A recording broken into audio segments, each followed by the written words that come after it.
Merci de nous rejoindre pour cette dernière partie de l'Africa Newsroom. Patrick Mboyo, juriste, Kerwin Maïzo, analyste politique, et notre éditorialiste Alfred Chango sont toujours avec nous. On poursuit cette émission par notre Zoom Culture et Société consacrée aujourd'hui aux réfugiés sud-soudanais en Ouganda.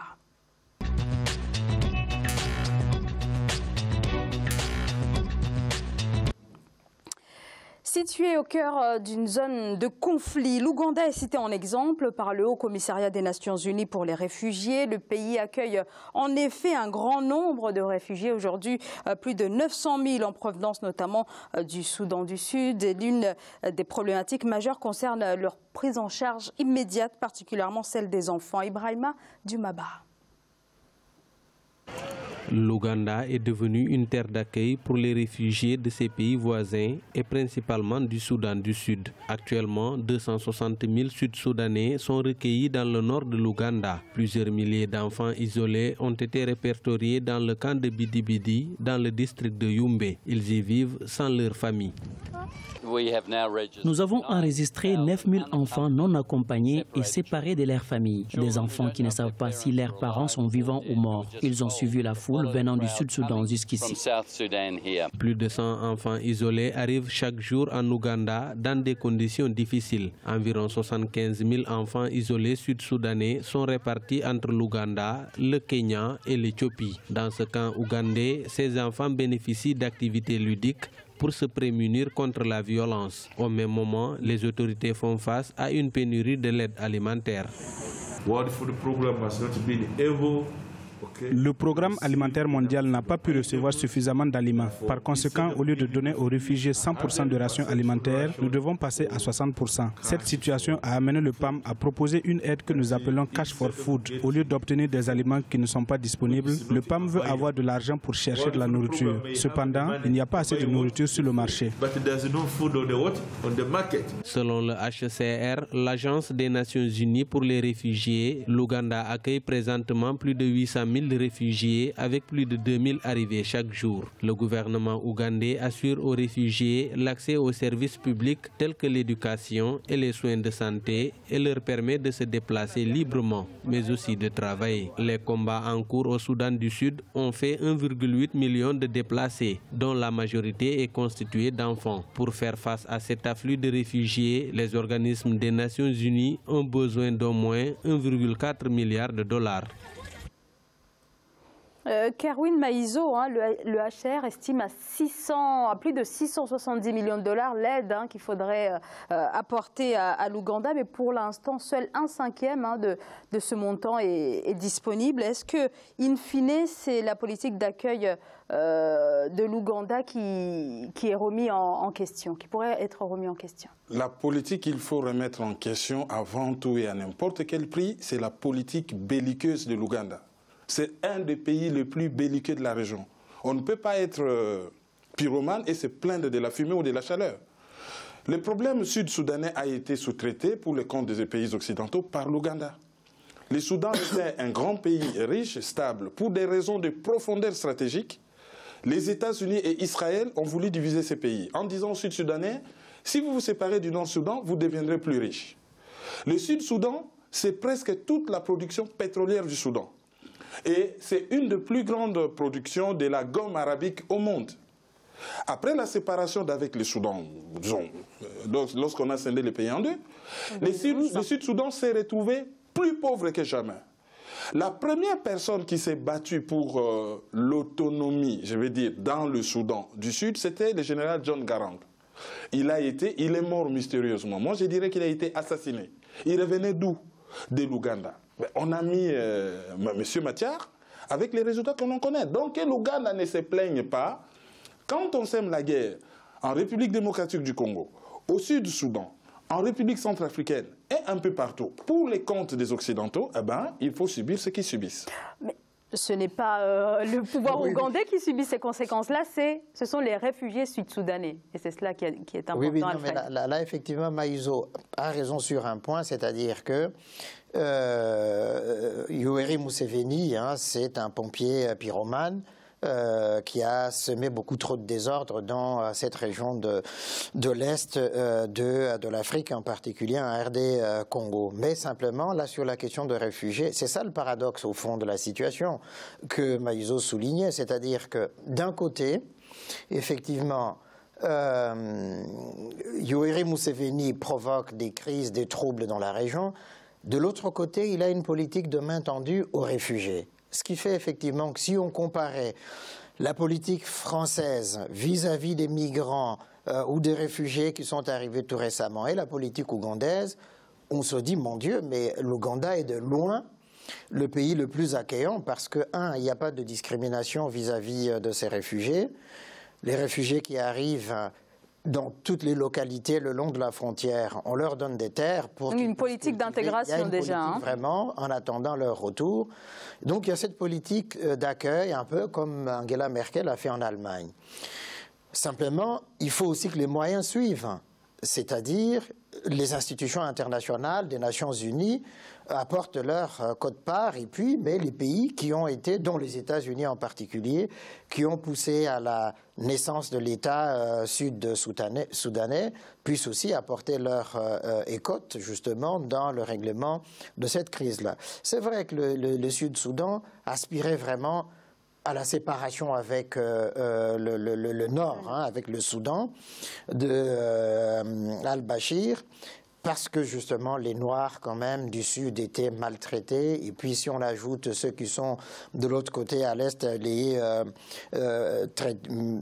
tués par les Janjaouides, hein, et tout ça, il fallait à tout prix qu'on en arrive là, sauf que ça a été précipité, on n'a pas préparé justement les structures de cette indépendance, on n'a rien mis en place, un peu comme ça s'est passé en Libye, on chasse Kadhafi, brutalement. Et puis après, ben, on laisse les gens devant ce vide-là.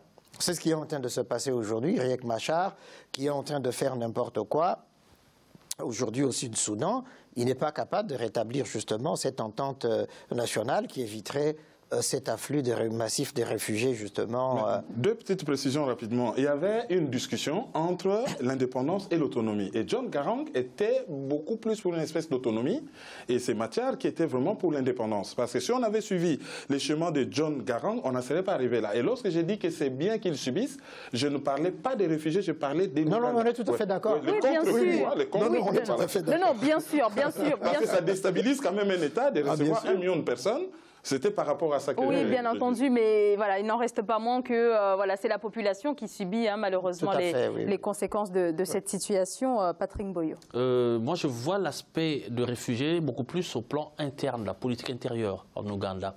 En réalité, quand vous tendez les bras à des personnes en détresse, que ces personnes arrivent, et que vous leur offrez des lopins, des terres, ces personnes sont intégrées, entre guillemets, au sein du pays, ces personnes vont dire merci à qui? Merci, Monsieur le Président. Ils ne vont pas dire merci à la population. Et ainsi, le président ou le pouvoir en place semble bénéficier d'une certaine sympathie. En fait, c'est une sorte de réserve électorale. Et ces réfugiés, on les utilise parfois lors des élections en leur donnant. On en a vu dans plusieurs pays dans le monde. Hein. Une instrumentalisation. Une instrumentalisation. Et c'est aussi... Laissez-moi terminer, s'il vous plaît. Je ne suis pas Alfred. Je ne suis pas d'accord avec vous, Mboyo, dans la mesure où on a vu par le passé ce que Museveni avait fait avec les Rwandais, les Kagame et autres.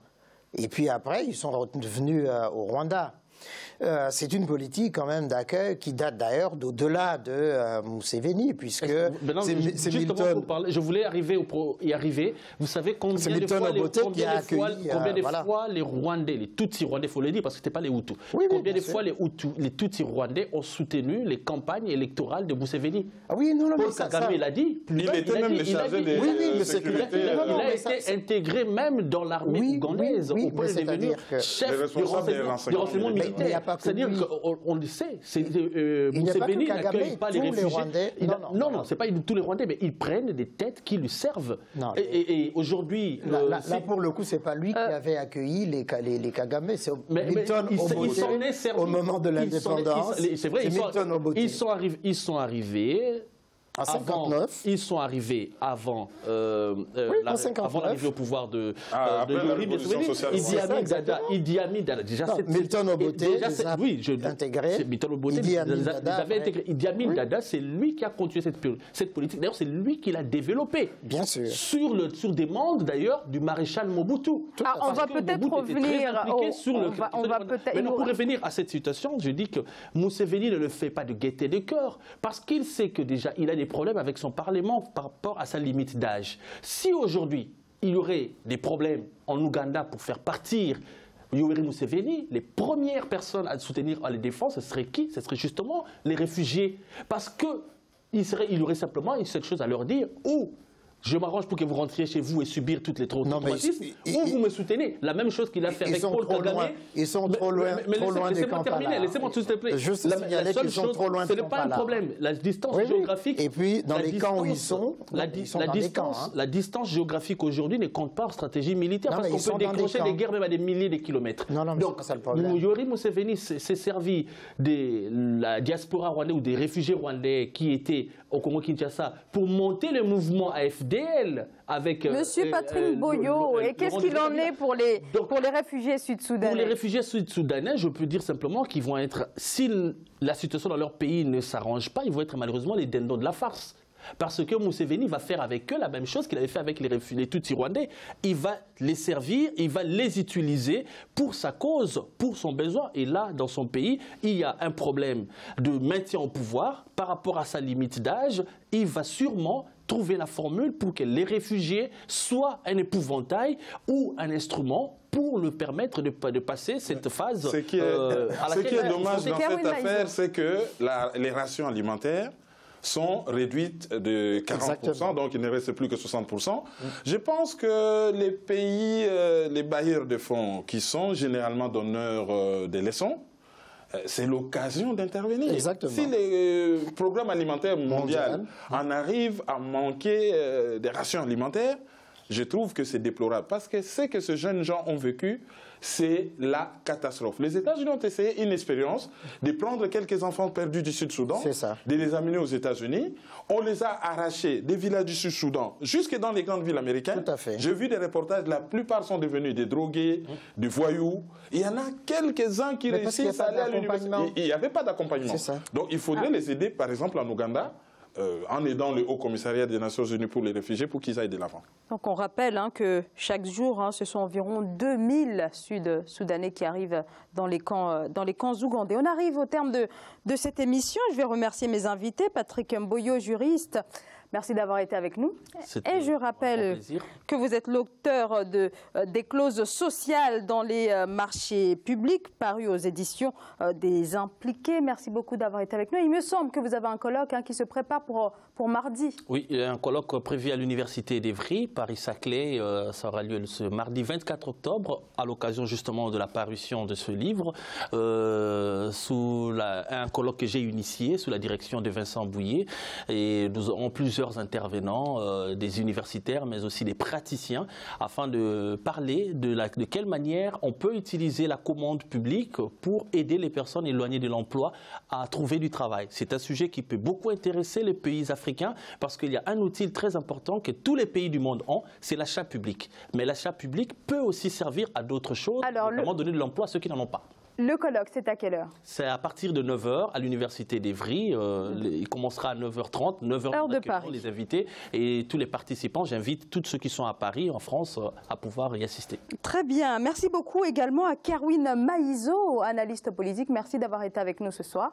Vous pouvez suivre certaines de mes analyses pour les lingalophones sur mon blog maïzo.com. Très bien, et merci à notre éditorialiste Alfred Chango pour votre éclairage tout au long de cette émission. Merci, ça a été un émerveillement de passer cette heure autour de ce plateau de l'ANR avec vous et puis à mes très chères téléspectatrices. Merci de leur accueil bienveillant. Merci pour votre fidélité. À très bientôt dans l'Africa Newsroom.